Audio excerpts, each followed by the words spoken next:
Hey guys, welcome back to my channel. Today I am going to be filming a highly requested video. If you don't know, I actually started my journey on Instagram and only recently moved to YouTube this year. So if you don't follow me on Instagram, it is Jess Undecided. And I always get questions about how I edit my photos and if I use any special presets.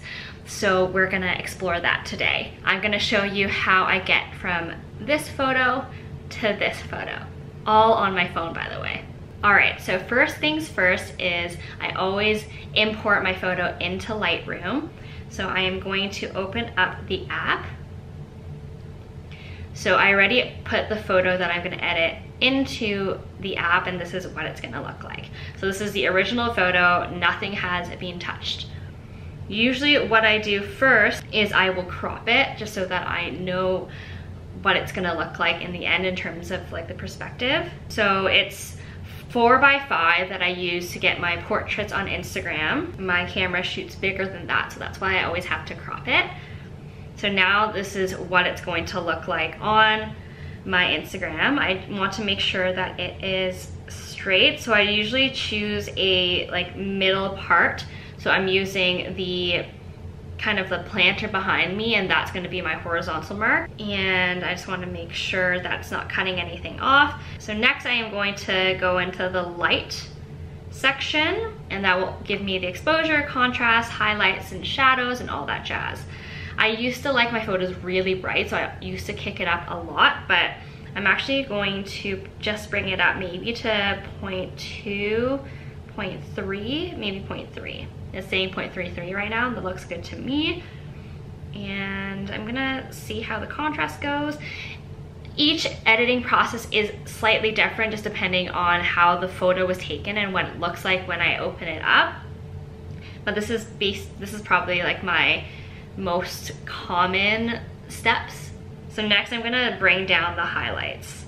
I've been using a lot of more of like a muted contrast theme lately, and bringing down the highlights have really helped me achieve that look. I'm also gonna bring up the shadows a bit so that you can see my face a little bit better. Bring out the whites just a little bit because the building behind me is white.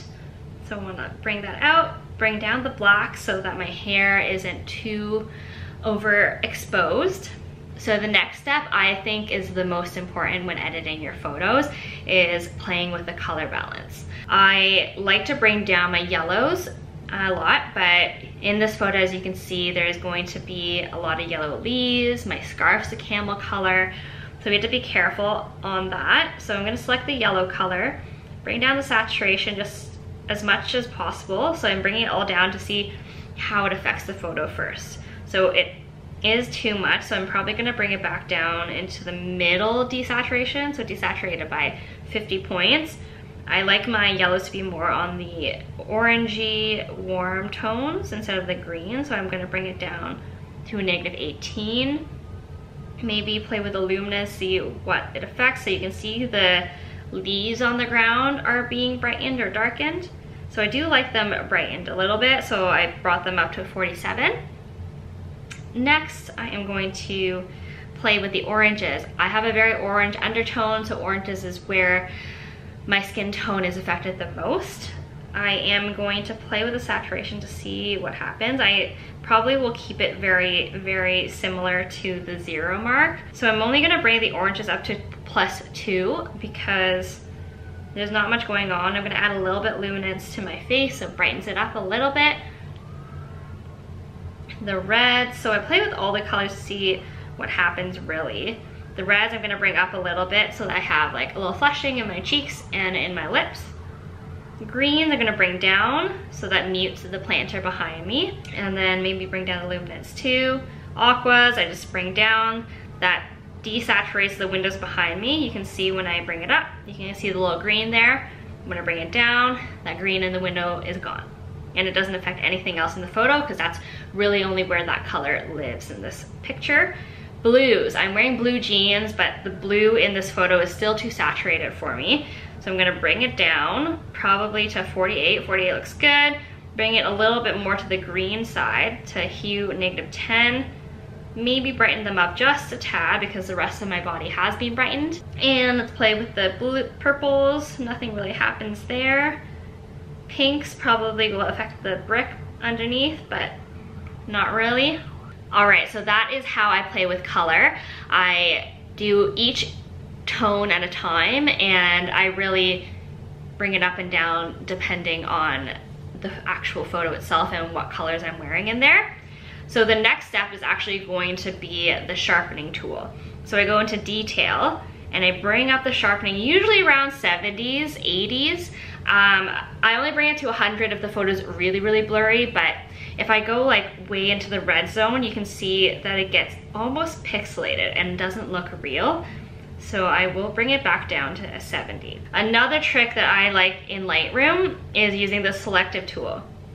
So just select, probably play with my face a little bit. So add a little spot, use a little paintbrush, tap close to your face so you know where this brush mark is. I'm just gonna highlight the top of my face and just give it a little bit more detail. And then sometimes I add a second brush stroke all over so that I stand out a little bit more in the photo, and then I will increase the clarity there. And sometimes I bring down the highlight on me too. There you go. So that is my initial Lightroom edit, and now I am going to save it into my camera roll. Maximum available quality, of course. So now that I'm done with Lightroom, I'm gonna close the app. The other app that I use is Vdeo, yes, everyone's favorite. I'm just gonna choose the one that I just edited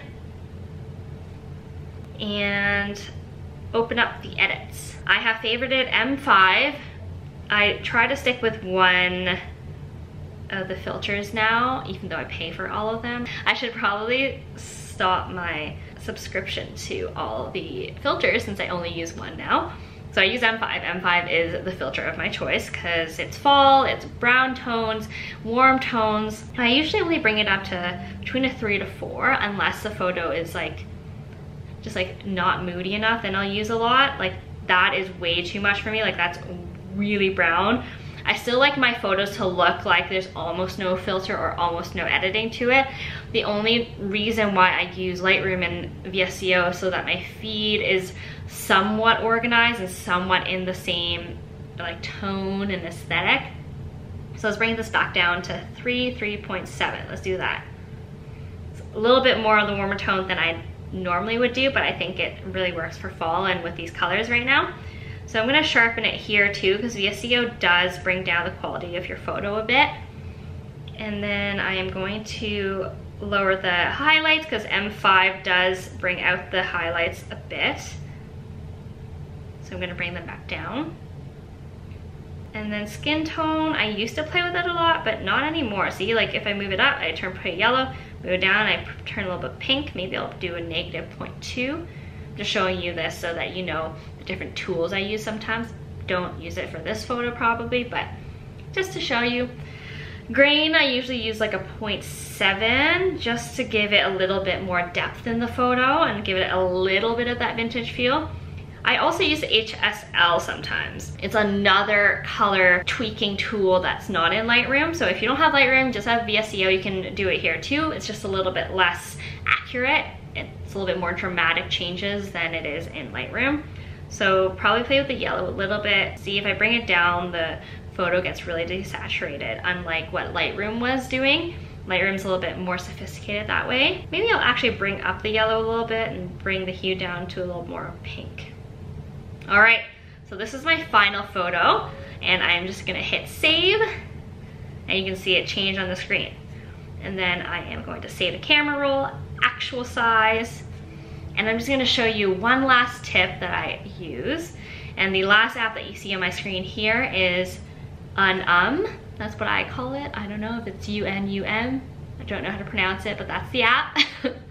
And I am going to input this new photo into the phone so I can see what it's gonna look like on my feed. So I just really, like, you tap on it so it highlights and you can move it wherever you want. So I can move it down here beside the photo I just did, but I had posted this photo already, so I'm obviously not gonna do that. But this is a really handy tool if you're just starting to get into Instagram, wanna do it more professionally. Planning out your feed is one of the most important things. You can edit, but if your edits don't match together with the previous photo, then you're not gonna get the feed like uniformity that you're expecting. So definitely a great app. All right guys, thank you so much for watching. Those were my Instagram editing tips. I hope that they were helpful. Please leave me any questions or comments below if you have any, and I'll try to get back to you as soon as possible. And if you like this video, don't forget to give it a thumbs up and subscribe to my channel if you want to see more of me and more of these kinds of videos. And I will see you all next time.